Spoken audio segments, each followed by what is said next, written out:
नमस्कार दोस्तों, आप सुन रहे हैं द हॉन्टेड हॉर्स और आज मैं फिर से आपके बीच एक बहुत ही रहस्यमयी और डरावनी कहानी लेके आया हूं। पर उससे पहले अगर आप चैनल पर नए हैं तो जल्दी से चैनल को सब्सक्राइब कर लें।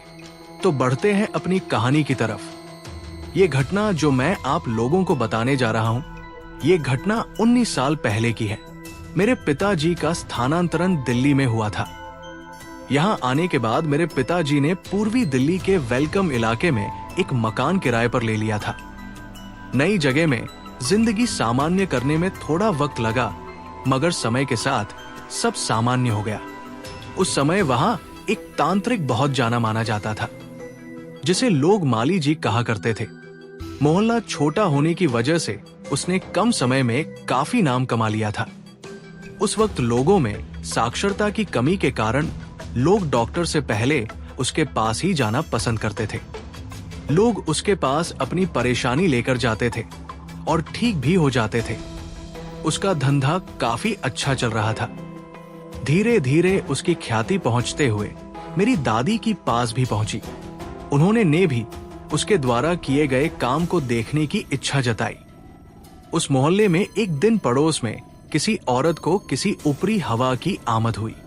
वो अपने आपे में नहीं आ रही थी और उस पर सवार जो भी साया था उसे शांत नहीं होने दे रहा था। वो बस अपने बाल को खोलकर खेले जा रही थी। पड़ोसियों का मेला लगा हुआ था। घर पर सब बस माली जी के आने का इंतजार कर रहे थे। फिर उस औरत के घर का एक आदमी अपने साथ माली जी लेके आ गया। माली जी ने कुछ दिए जलाए तंत्र मंत्र किया और वो ठीक हो गई। उसके बदले में माली जी ने उनसे कुछ रुपए और एक शराब की बोतल ले ली। खैर, अपने घर के किसी सदस्य की बिगड़ी हालत ठीक हो जाए तो कुछ पैसे और एक बोतल का क्या मोल। मेरी दादी ने भी ये सब देखा। उन्हें भी विश्वास हो गया कि हाँ, ये आदमी ऊपरी हवा का इलाज कर सकता है। फिर ऐसा सिलसिला चला करता था। अक्सर कभी किसी के घर में कोई परेशानी होती तो कभी किसी और के घर में। कोई डॉक्टर से ठीक होता तो कोई बिना माली जी की कृपा से ठीक नहीं होता था। माली जी की अच्छी कट रही थी। एक दिन घूम घुमा कर परेशानी मेरे घर में भी आ गई। मैं बहुत छोटा था। मुझे अचानक से उल्टियां आने लगी और मैंने दूध पीना भी छोड़ दिया। मेरे दादाजी और मेरे पिताजी उस वक्त दफ्तर में थे। मेरी दादी और मेरी मम्मी काफी परेशान थी। नए शहर में किसी डॉक्टर को वो जानती नहीं थी। फिर एक पड़ोसी औरत से दादी ने किसी डॉक्टर का पता पूछा तो उस औरत ने डॉक्टर से पहले माली जी के पास चलने की सलाह दी। लोगों को अक्सर मोहल्ले में परेशानी हो जाती थी, हो सकता है मैं भी किसी चपेट में आ गया हूं। ऐसी दलीलें सुनकर मेरी दादी माली जी के पास चलने को तैयार हो गई। माली अपने घर में बैठा कुछ पूजा पाठ कर रहा था। उसने पहले मुझे देखा, कुछ दिए जलाए, लाल फूल मंगवा कर कुछ क्रिया की और अपना मंत्र वगैरह पढ़े। फिर दादी से पूछा, अब बच्चे को कहीं बाहर लेके बैठी थी कल शाम के वक्त? हाँ, दादी ने जवाब दिया। जहां बैठी थी वहां से पूर्व दिशा की और किसी ने क्रिया करके अपनी चीज वापस करी थी और ये बच्चा बीच में पड़ गया, इसलिए इसे ये परेशानी हो रही है। माली ने अपना सामान वहां से हटाते हुए कहा, फिर ये कैसे ठीक होगा? कोई इलाज है क्या इसका? दादी ने परेशान होकर माली से पूछा, ये चीज थोड़ी जिद्दी है, ये बिना भोग लिए नहीं जाएगी। आप एक काम करो, एक बोतल शराब और एक बकरे की कलेजी का थान मंगवा लो। कल तक तुम्हारा बच्चा बिल्कुल ठीक हो जाएगा। माली ने दादी को समाधान के तौर पर यह बात बोली, ठीक है, हम तो जानते नहीं हैं, मेरा छोटा बेटा आपको ये चीज दे जाएगा। दादी ने माली से कहा और फिर वहां से वापस अपने घर आ गई। दादी ने घर आकर मेरे चाचा जी को कुछ पैसे दिए और एक शराब की बोतल और एक बकरे की कलेजी का थान माली के घर पहुंचा दिया। मेरी तबीयत अभी भी ठीक नहीं था। मम्मी ने जब इस बारे में दादी से पूछा तो उन्होंने कहा कि किसी तरह आज रात कट जाए, सुबह तक ठीक हो जाएगा। इस बोल है माली जी ने और मेरे पिताजी से इस बात को करने को दादी ने मना कर दिया। उसकी वजह ये थी कि पिताजी इन सब बातों पर जरा भी विश्वास नहीं करते थे। दादाजी तो थोड़ा बहुत कर भी लेते थे। इसलिए सभी को सख्त हिदायत दी गई कि ये बात पिताजी के सामने ना आए। खैर, शाम हुई और पिताजी घर आए। उन्होंने मुझे बीमार देखकर मुझे उठाया और डॉक्टर के पास ले गए। डॉक्टर ने कुछ दवाइयां दी और एक इंजेक्शन लगा दिया, जिससे मैं सो गया और फिर सुबह तक सोता ही रहा। सुबह उठा तो मैं ठीक था। अब दादी इसे माली का चमत्कार समझ रही थी और पिताजी डॉक्टर की दवा का असर। मोहल्ले के औरतों में अब मेरी दादी भी उस समूह में शामिल हो गई थी जो माली पर विश्वास करती थी। उस दिन के बाद से मेरे घर में अजीब ही हो गया, कभी मैं बीमार पड़ जाऊं तो कभी मेरा भाई। दादी दिन के हिसाब से माली के घर भोग भिजवा देती और हम बिना दवा के ही ठीक हो जाते। कुछ दिनों में माली का व्यवहार मेरे दादाजी से भी हो गया और माली का घर आना जाना भी शुरू हो गया। मेरे पिताजी अभी भी इस बात से अनजान थे। माली जब भी आता, दादाजी उसे अपना मित्र बताकर पिताजी से भी अभिवादन वगैरह करवा देते, मगर बताया कभी नहीं कि ये आदमी क्या करता है। एक दिन की बात है, मेरी मम्मी को थोड़ा चक्कर सा आ गया खाना बनाते वक्त और वो वही बेहोश हो गई। जब मम्मी को होश आया तो उन्होंने बताया कि शायद गर्मी ज्यादा लग रही थी, इसलिए थोड़ा चक्कर आ गया। मम्मी को ये बात सामान्य लगी क्योंकि उन्होंने सुबह से कुछ खाया भी नहीं था और काम काज में लगी हुई थी।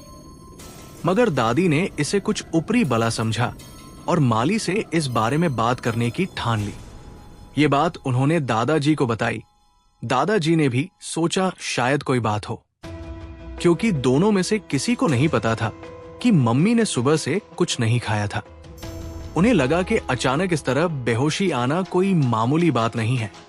फिर दादा दादी ने मिलकर ये बात माली से पूछने की ठान ली और माली को बुलवा लिया। माली भी झट चला आया। आखिर एक आवाज में उसे भोग जो भिजवा दिया जाता था।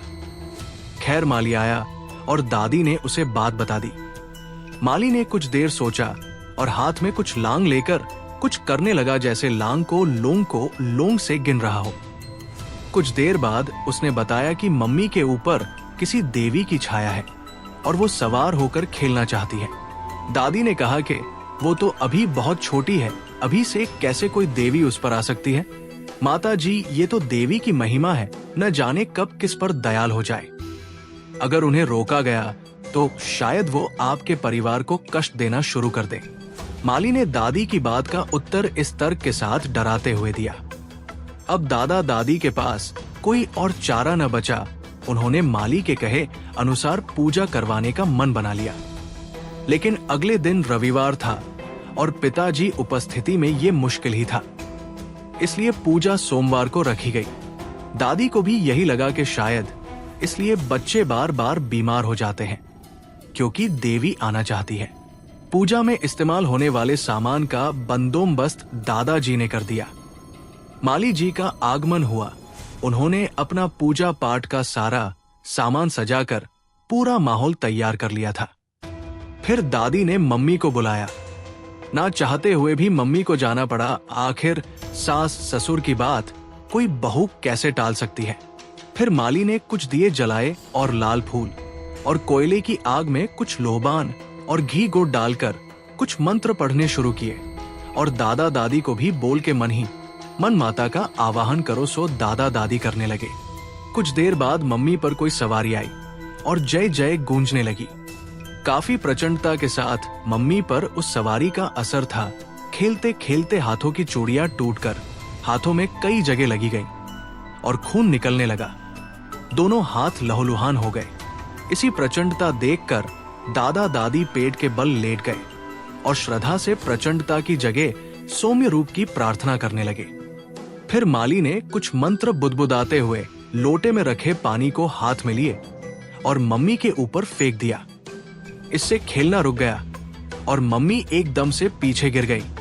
कुछ देर बाद मम्मी को होश आया तो दादी ने मम्मी को उठाया और अंदर ले गई और हाथ में दवा वगैरह लगा दी। फिर सारी बात बता दी कि क्या क्या हुआ था, क्योंकि मम्मी को तो तब होश नहीं था।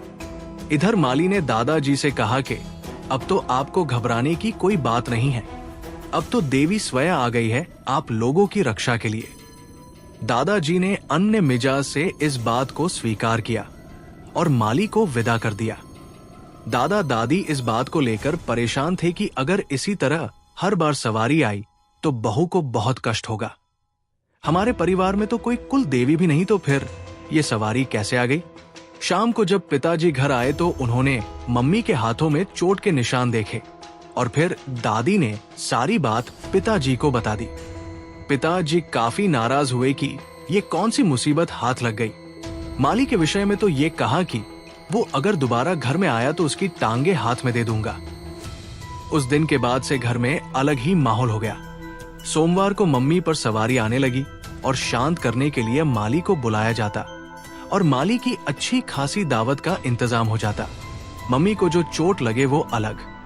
मम्मी इन सब बातों से बहुत ज्यादा उब गई थी, जिसे कहा जा सकता है कि पीड़ित हो गई थी। काफी परेशान हो जाने पर एक दिन मम्मी ने सारी बात मेरे सबसे बड़े मामा जी को चिट्ठी में लिख कर बता दी, क्योंकि उस जमाने में फोन बहुत कम हुआ करते थे। जवाब में मामा जी ने आने का दिन निश्चय करके आने की सूचना दी। एक हफ्ते बाद मामा जी दिल्ली आए। उनके साथ में एक व्यक्ति और थे, साधारण सा दिखने वाले, अपने साथ हाथ में एक छोटा सा थैला लेके वो मामा जी से साथ हमारे घर आए। स्वागत पानी होने के बाद अपनी सारी बात और सारी विडंबना दादी ने मामा जी को बता दी और मामा जी भी ये जताए बिना के उन्हें ये सब बात पता है चुपचाप सुनते रहे। फिर उन्होंने अपने साथ आए उस व्यक्ति से दादी का परिचय करवाया। ये हमारे एक दूर के चाचा जी हैं, मन्नी लाल। यहाँ अपने रिश्तेदारों से मिलने आए हैं। ये भी कुछ जानकारी रखते हैं। अगर आप आज्ञा दें तो ये शायद कुछ बता सकते हैं कि ये सब कैसे हुआ। मामा जी ने दादी से कहा। दादी ने दादाजी पूछकर इस बात की स्वीकृति दे दी। फिर थोड़ी देर कुछ विचारने के बाद मन्नी लाल चाचा ने कहा कि माताजी, माली जी को बुला लीजिए तो फिर सारी बात आराम से की जाए। दादी ने मेरे चाचा को भेजकर माली को बुलवा लिया। सर्दी का वक्त था। घर के बाहर चारपाई पर बैठकर मामा जी और मन्नी चाचा बैठकर चाय पी रहे थे और धूप आनंद ले रहे थे कि माली का आगमन हुआ। दादी ने मामा जी लोग का परिचय करवाया। थोड़ी हाल खैरियत की बात के बाद मामा जी ने माली से पूछा, अपने ही पूजा करके मेरी बहन पर देवी की सवारी करवाई है ना?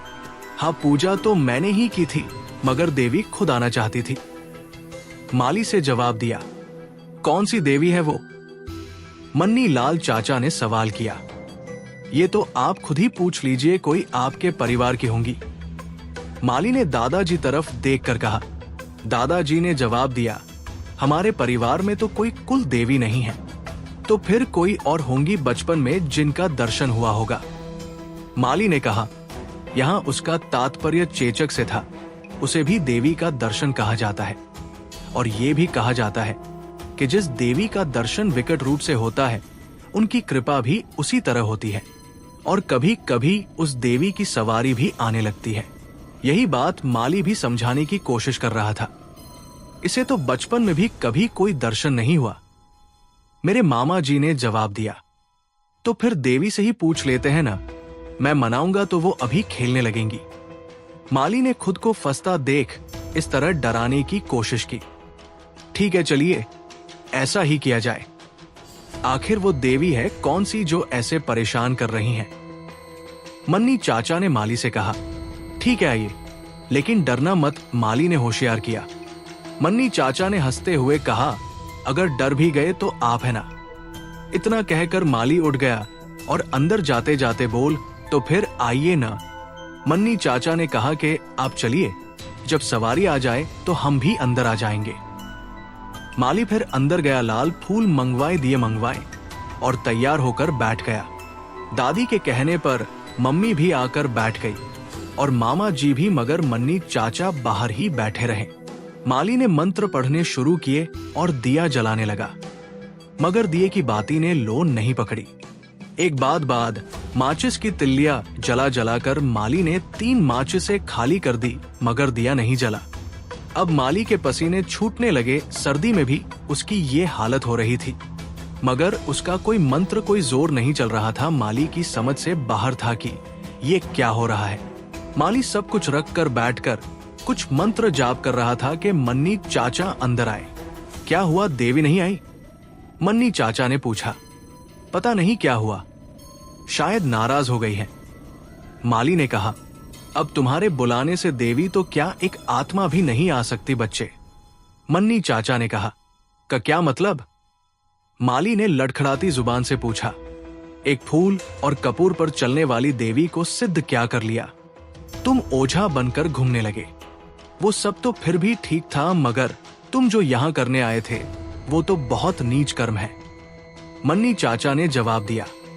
माली हक्का बक्का होकर केवल मन्नी चाचा की बात सुन रहा था। तभी मामा जी ने मन्नी चाचा से पूछा, कैसा नीच कर्म चाचा? इसकी औलाद ने तुम्हारी बहन पर अपनी देवी का वास करवाया, क्योंकि ये इस घर की सबसे बड़ी बहू है।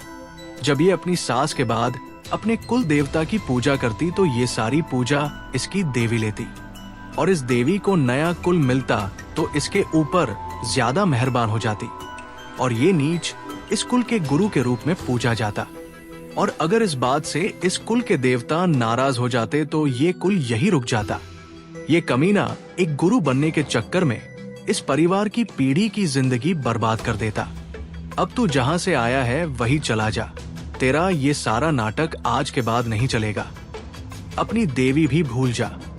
मन्नी चाचा ने गुस्से में माली की तरफ उंगली करके ये सारी बात बताई। ये सारी बात सुनकर दादी को बहुत दुख हुआ और उनके आंसू निकल आए। माफ कर दो बाबा, माफ कर दो, मैं दोबारा ऐसा कुछ नहीं करूंगा, मगर मेरी देवी सिद्धि मत छीनो। माली रोनी सूरत बनाकर मन्नी चाचा के पैर पकड़ते हुए बोला, तेरी देवी ने तभी तेरा साथ छोड़ दिया था जब तू बाहर हमसे बात कर रहा था। अगर तुझमें जरा सी भी कोई चीज बाकी होती तो ये दिए जल गए होते। अब उठ और निकल जा यहां से, मन्नी चाचा ने गरजते हुए कहा। माली रोता आंसू पोंछता हुआ वहां से चला गया। मामा जी और मन्नी चाचा जो काम करने आए थे वो हो गया था। फिर वो वहां 2 दिन रुके और चले गए। इन 2 दिनों में माली के साथ क्या क्या हुआ था, ये सारी बात आग की तरह पूरे मोहल्ले में फैल गई और उस ढोंगी माली का सारा धंधा चौपट हो गया। कुछ दिन बाद वो वहां से कहीं और रहने चला गया। दोस्तों, मन्नी लाल चाचा एक अघोरी थे। उन दिनों वो कानपुर के मेडिकल कॉलेज में मुर्दा घर के चौकीदार की पोस्ट पर रात की शिफ्ट में काम किया करते थे। एक बार एक दोस्त के घायल होने पर मामा जी हेलेट हॉस्पिटल गए। वही मामा जी की मुलाकात मन्नी चाचा से हुई थी। फिर वो अच्छे दोस्त बन गए थे। जब मामा जी ने मम्मी की चिट्ठी के बारे में मन्नी चाचा को बताया तो वो तुरंत आने को तैयार हो गए थे। वो बहुत ज्यादा ऊंचे अघोरी नहीं थे, मगर माली का काम करने के लिए काफी थे। कुछ साल पहले मैं भी उनसे मिला था। उसके बाद सन 2009 में उनका देहांत हो गया, मगर उनके काफी एहसान आज भी हमारे ऊपर है और ये कहानी यही समाप्त होती है। तो आप लोग कमेंट करके बताना कि आपको ये कहानी कैसी लगी, और अगर आपके पास भी ऐसी ही कोई कहानी है जो आप मुझे भेजना चाहते हो तो मुझे ईमेल करना और मैं उसे जरूर सुनाऊंगा। तो अब जल्दी से चैनल को सब्सक्राइब कर लो